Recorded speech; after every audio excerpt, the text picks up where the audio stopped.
अहंकार से सब गया धन वैभव और वंश, ना मानो तो देख लो रावण दुर्योधन कंस।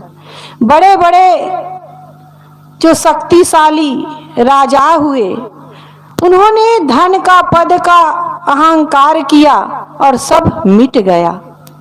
सबको इस संसार से जाना है, जो इस संसार में आया है इस संसार से जाना है, लेकिन क्या करते हैं हम? उसका अहंकार करते हैं। जीवन में जो मिलता है उसका अहंकार करते हैं, लेकिन इसका अहंकार करना निरर्थक है, क्योंकि सब तो छूटने वाला है, सब क्षण भंगुर है।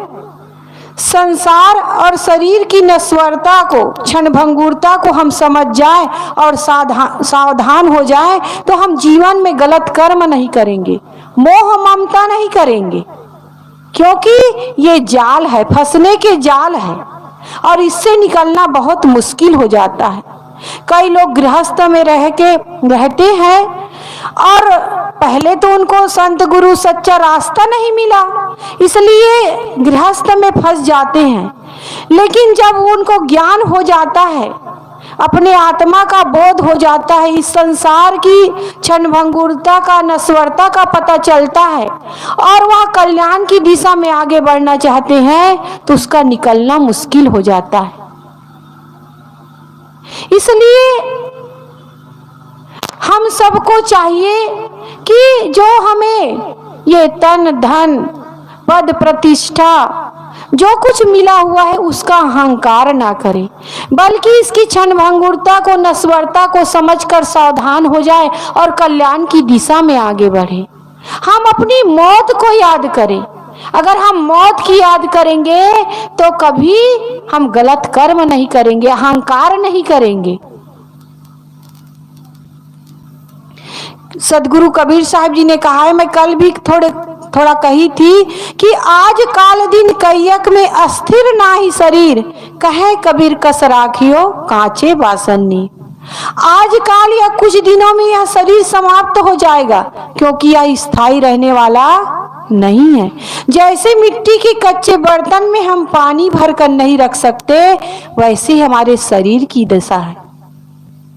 इसमें से जीव कब निकल जाए कुछ कहा नहीं जा सकता।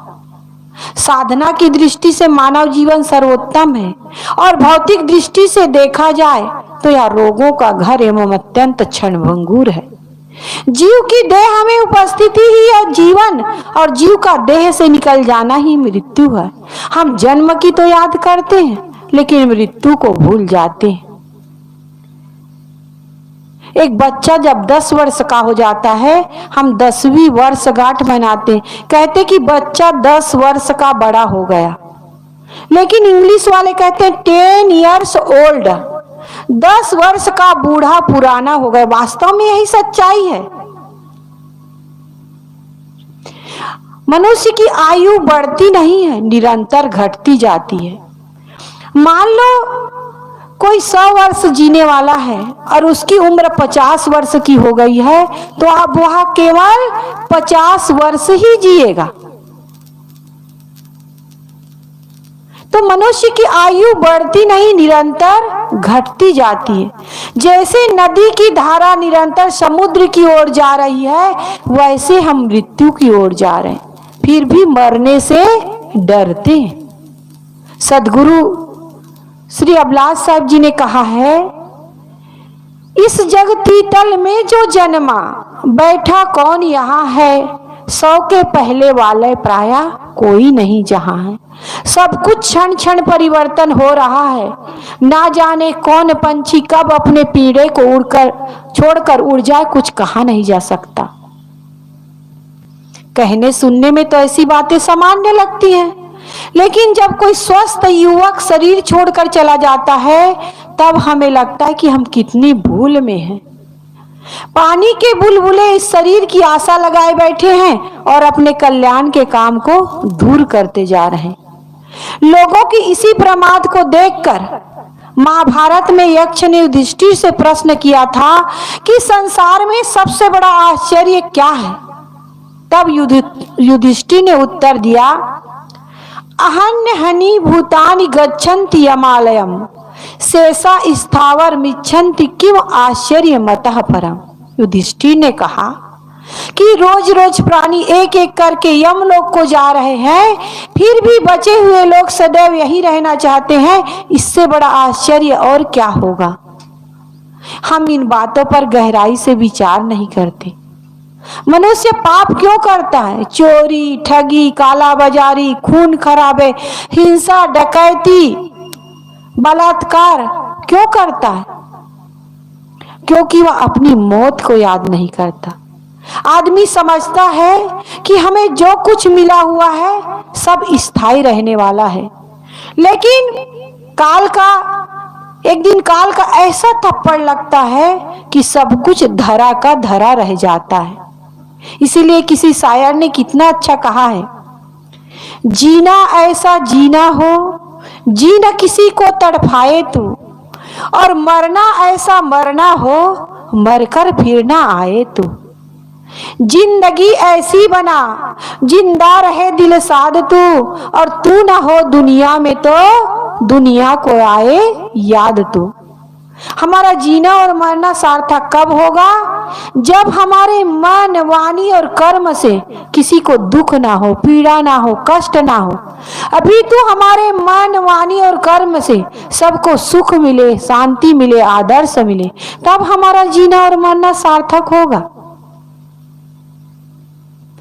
हमारा जीवन बिगाड़ानंद की तरह नहीं, सुधारानंद की तरह होना चाहिए।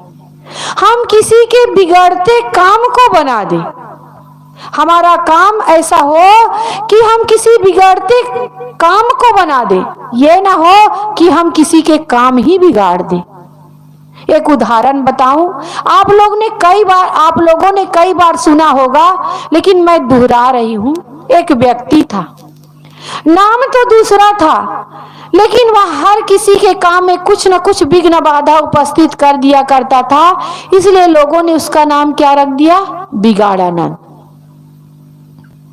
एक बार गांव के जो सरपंच थे, उसके बेटे को देखने के लिए लड़की पक्ष के लोग आने वाले थे। ने सोचा कि बेटा या बिगाड़ानंद बीच में आकर कुछ विघ्न बाधा उपस्थित ना कर दे, इसलिए इसको पहले से निमंत्रण दे दो, और जब आए तो एक नारियल और 100 रुपया भेंट देकर बंदगी कर लेना। जिस दिन लड़की पक्ष के लोग आए, उस दिन उस बिगाड़ानंद को भी बुलाया गया। जब वो आए तो लड़के ने 100 रुपया और नारियल भेंट करके बंदगी किया। तो बिगाड़ानंद ने कहा, बेटा खुश रहो, तुम्हारा मिर्गी का रोग ठीक हो जाए। अब लड़की वालों ने सुना कि लड़के को मिर्गी का रोग, तो रिश्ता कैंसिल करके चले गए। ऐसे वह हर किसी के काम में विघ्न बाधा उपस्थित कर दिया करता था। आया, उसको अपने कर्म पर पश्चाताप हुआ। उन्होंने गांव के बुजुर्गों को सबको बुलाया और कहा कि मैंने सबका काम बिगाड़ा है, सबके काम में विघ्न बाधा उपस्थित किया है, इसलिए मैं आप लोगों से क्षमा मांगता हूं, आप मुझे क्षमा कर दीजिए। लोगों ने कहा कि आप तो जीवन भर सबके काम को बिगाड़े तो बिगाड़े, अब आपका अंतिम समय आ गया, आप क्षमा मांग रहे हैं, माफी मांग रहे हैं, हम आपको माफ कर देते हैं। तब उस बिगाड़ानंद ने कहा, मेरी एक विनती और है, जब मैं इस संसार से चला जाऊं तो मेरे मुख में एक कड़ी गाड़ देना, खूंटा गाड़ देना एक बीता का, क्योंकि मैंने इसी मुख से वाणी बोल बोल कर सबका काम बिगाड़ा है। लोगों ने कहा, आप गलत किए तो किए, हम ऐसा क्यों करेंगे। वहां फिर भी प्रार्थना करने लगा कि कहा कि मैं तो मर जाऊं, आप लोगों को पाप भी नहीं लगेगा और मेरी अंतिम इच्छा पूरी हो जाएगी। उनके विनय प्रार्थना को सुनकर लोगों ने कहा, ठीक है भाई, आपकी अंतिम इच्छा है, आप जब इस संसार से चले जाओगे तो हम आपके मुख में एक बीता का खूंटा लकड़ी गाड़ देंगे। वह समय आया कि वह व्यक्ति मर गया, संसार से चला गया। लोग उपस्थित हुए और एक लकड़ी उसके मुख में गाड़ दिए और ऊपर से कफन उड़ा दिए और शमशान घाट की तरफ दफनाने के लिए ले जा रहे थे। उधर से पुलिस आ रही थी तो देखा ही कफन में क्या ऊपर उठा हुआ है, तो कहा कि इस शव को नीचे उतारो। कफन हटाकर देखा तो मुख में खूंटा गड़ा हुआ था, लकड़ी गड़ी हुई थी। पुलिस ने कहा कि तुम इस व्यक्ति को दिन दहाड़े मार दिए, इसके मुख में खूंटा गाड़ के और दफनाने ले जा रहे हो। ना समाज का डर, ना पुलिस का डर, सबको क्या किया, जेल में बंद कर दिया और मुकदमा चला तो सबको 10-10 साल की सजा और 10-10 हजार का जुर्माना हुआ। लोग जेल में बैठकर आपस में बात करने लगे कि वाह रे बिगाड़ानंद, जीते जी तो सबका काम बिगाड़े, लेकिन मरने के बाद भी सबको 10-10 साल की सजा और 10-10 हजार का जुर्माना करवा के कहे। तो ऐसा हमारा और आपका जीवन नहीं होना चाहिए। हमारा जीवन कैसे होना चाहिए, सुधारानंद की तरह होना चाहिए, किसी के बिगड़ते काम को बना दे। हम इस दुनिया से जाए तो लोग हमारे प्रेम में, स्नेह में आंसू बहाए। सदगुरु कबीर साहब जी ने कहा है, कबीर जब हम पैदा हुए जग हंसे हम रोए, ऐसी करनी कर चलो हम हंसे जग रोए।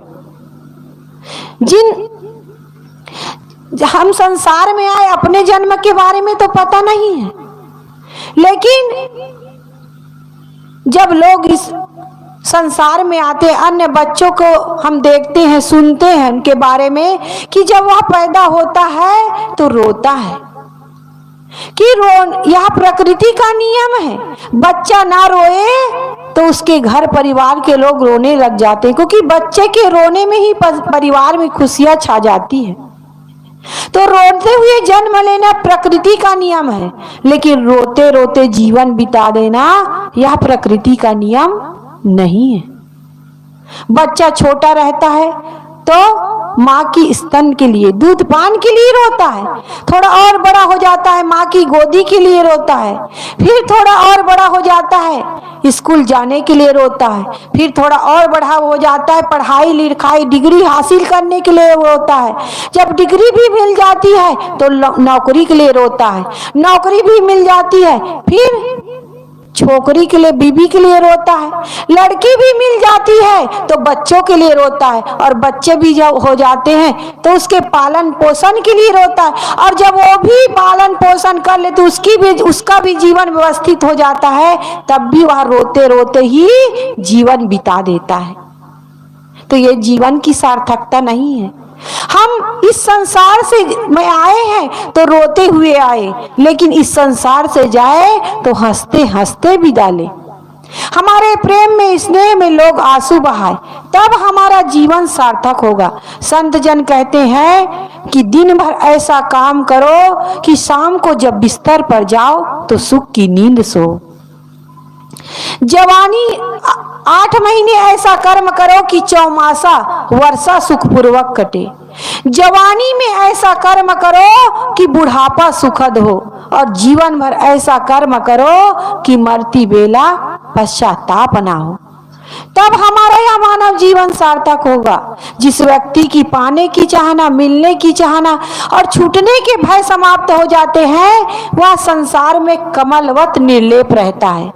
जैसे कमल का फूल पानी और कीचड़ में ही पल्लवित और पुष्पित होता है, लेकिन उसमें लिपायमान नहीं होता। हम भी इस संसार में रहे, परिवार में रहे, समाज में रहे, लेकिन उसमें लिपायमान ना हो। इस संसार में हम अकेले आए हैं और अकेले ही जाना है। बीच में जो मिलता है वह सब छूट जाता है, इसलिए हम जाने के पहले अपना काम कर ले। आए हैं सो जाएंगे, राजा रंग फकीर, एक सिंहासन चढ़ी चले, एक बंधे जात जंजीर। आए हैं दोनों, राजा भी इस संसार में आता है, कोई राजा बनकर आता है, कोई रंग बनकर जीवन में आता, लेकिन दोनों के जाने में अंतर है। एक सिंहासन पर बैठकर जा रहा है और एक जंजीर से बंध कर जा रहा है। एक विषय वासनाओं को त्याग कर मोक्ष रूपी सिंहासन पर बैठकर जाता है और एक विषय वासनाओं की जंजीर से बंध कर जाता है। हम जाने में स्वतंत्र है, हमें कैसे जाना है ये हमें तय करना है। इसलिए सत्कर्म करे, शुभ कर्म करे, क्योंकि कल कल करते हुए काल आ जाएगा। काल कहा भी गया ना, काल करे सो आज कर, आज करे सो अब, पल में परलय होएगा, बहुरी करोगे कब। लेकिन हम क्या करते, बिल्कुल इससे उल्टा विपरीत, आज करे सो काल कर, काल करे सो परसों। इतनी जल्दी क्या है यारो, जीना है अभी बरसों।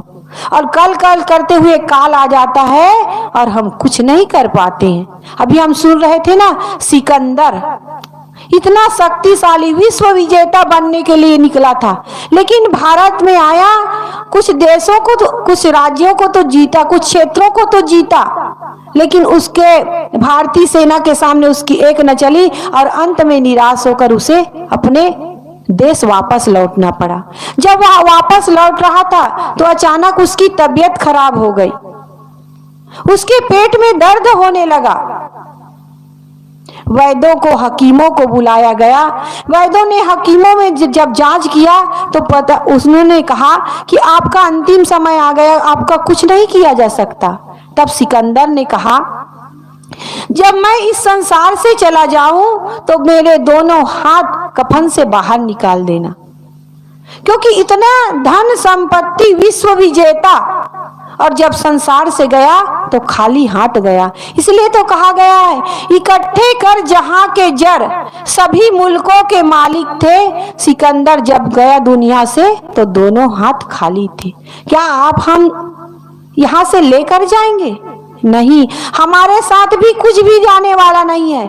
बस संस्कारों की गठरी, जो अच्छा बुरा हम संस्कार बना रहे उसी को लेकर जाएंगे। इसलिए जाने के पहले हम सत्कर्म कर ले। तो मैं कह रही थी कि आज काल दिन कैयक में अस्थिर ना ही शरीर, कहे कबीर कस राखियो कांचे बासनी। जैसे मिट्टी के कच्चे घट में हम पानी भर कर नहीं रख सकते, वैसे हमारे शरीर की दशा है। इसमें से जीव कब निकल जाए कुछ पता ही नहीं चलेगा। पानी के बुलबुले, ओस के कण, बिजली के चमक के समान जवानी और जीवन दोनों गायब हो जाते हैं। फिर भी हम इसका अहंकार करते, इसके अहंकार में फूला नहीं समाते। सदगुरु कबीर साहब कहते, जो उगे सो आठवे, फूले सो कुम्हलाए, जो चूने सो डही परे, जन्मे सो मर जाए। जो फूल खिलता है वह मुरझा जाता है। जो मकान, दुकान या किसी वस्तु का निर्माण करते हैं वह भी एक दिन मिट्टी में मिल जाता है। जो सूर्य निकलता है वह भी डूब जाता है। इसी प्रकार जो जन्म लेता है वह एक दिन इस संसार से चला जाता है। हम विषय वासनाओं के क्षणिक सुख को शाश्वत मानकर उसी में लिप्त रहते, उसे छोड़ने का नाम नहीं लेते। लेकिन जिनके महलों में चारों ओर पहरेदार खड़े होते थे, उन्हें भी काल उठा कर ले गया, तो हम साधारण लोगों की क्या गिनती। इसलिए जिनसे हमारा संबंध है उनसे प्रेम पूर्ण व्यवहार करते हुए हम अपनी मझधार पर पड़ी हुई नैया को पार लगाने का काम करें। अनादिकाल से भटकते हुए आए, कभी तृप्ति नहीं मिली, कभी शांति नहीं मिली, और आज भी हमारा जीवन ऐसे ही बीत जाएगा। केवल अंत में पश्चाताप हाथ लगेगा। नीति में कहा गया है, धनानि भूमो पशुवस्य गोष्ठे, भार्या गृह द्वारे, जना शमशाने, देह चितायाम परलोक मार्गे, धर्मानि गो गच्छन्ति जीवे का। मृत्यु हो जाने पर जमीन में गड़ा या बैंक में पड़ा धन वही का वही रह जाएगा। पशुशाला में रह जाएंगे। पहले के जमाना था, नीति में कहा गया है, बहुत पहले कहा गया है। तो पहले किसको धन माना जाता था? पशुओं को। इसके पास कितने घोड़े हैं, हाथी, इसी को धन माना जाता था। आज इसके पास कितने फौज की शक्ति है, गाड़ी है, बंगला है, बैंक बैलेंस है, फैक्ट्री, इसको धन माना जाता है। तो पहले पशुओं को धन माना जाता है, तो पशु पशुशाला में रह जाएंगे, और जो प्राण प्यारी पत्नी है वहां मकान के अंतिम दरवाजे तक रोती भी लगती रह जाएगी। क्योंकि लिखने वाला पुरुष था, इसलिए कहा कि जो पत्नी है वहां मकान के अंतिम दरवाजे तक रोती भी लगती रह जाएगी, और जो दोस्त है, परिवार के लोग है, कुटुंब के लोग है, संगी साथी है, वो केवल शमशान घाट तक ही साथ देंगे। इसके बाद यह शरीर शमशान की राख में मिल जाएगा। तो जीव का सच्चा साथी क्या है? धर्म, जो इस जीवन में और अगले जीवन में हमारा साथ देगा। इसलिए हम धर्म का काम करें, परोपकार का काम करें, दीन दुखियों की सहायता करें, भूखे को भोजन और प्यासे को पानी पिलाए, यही धर्म का काम। और सच्चा धर्म, असली धर्म क्या है? जो हम अपने लिए चाहते हैं वही दूसरों को देना शुरू करें। हम अपने लिए सुख सुविधा चाहते हैं, हमारे साथ कोई गलत वाणी व्यवहार ना करे, हमें दुख पीड़ा ना दे, तो यही हम दूसरों के साथ करें, यही सच्चा धर्म है। तो यही धर्म ही हमारा सच्चा साथी है। जो कुछ मिलता है यही छूट जाता है, और जो भी मिलता है अमानत के रूप में मिलता है। बेटा है तो बहू की अमानत, बेटी है तो दामाद की अमानत, शरीर शमशान की अमानत और जिंदगी मौत की अमानत। एक दिन बेटा बहू का हो जाएगा, बेटी को दामाद ले जाएगा, शरीर शमशान की राख में मिल जाएगा, और केवल अंत में पश्चाताप हाथ लगेगा। इसलिए इस अमानत को हम अमानत समझकर सार संभाल करें, इसमें मलकियत के मोहर ना लगाए। बच्चा जब जन्म लेता है तो उसके लिए एक से एक कपड़े, खिलौने, हर मौसम के कपड़े, सब कुछ एकत्रित हो जाता है। इसी प्रकार हम सब के मरने की देर है, मौत की सामग्री भी तैयार है, कफन भी तैयार है, बस बाजार से लाने की देर है। बाज भी तैयार है, बस ऑर्डर देने की देर है। उठाने और जलाने वाले भी तैयार है, बस खबर देने की देर है। जलाने की जगह भी तैयार है, बस अर्थी उठने की देर है। रोने वाले भी तैयार है, बस खबर चल बसे की खबर सुनने की देर है।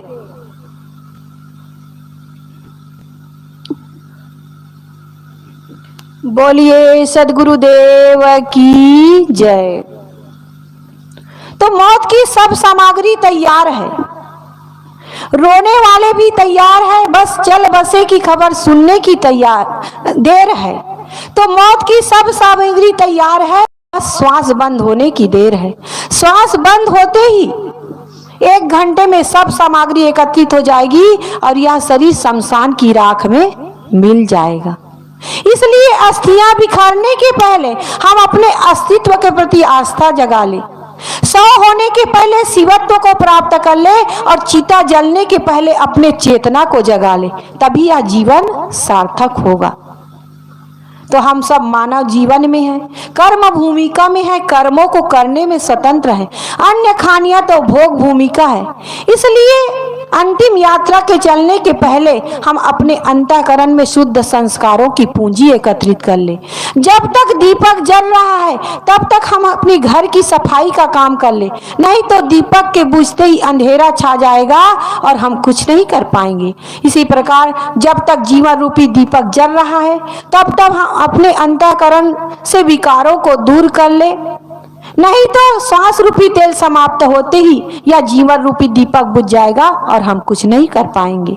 इसलिए इस शरीर की क्षणभंगुरता को, नश्वरता को समझकर सावधान हो जाएं। जो भी मिला हुआ है उसका अहंकार ना करें, धर्म का काम करें, परोपकार का काम करें, दीन दुखियों की सहायता करें, तब यह हमारा मानव जीवन सार्थक होगा।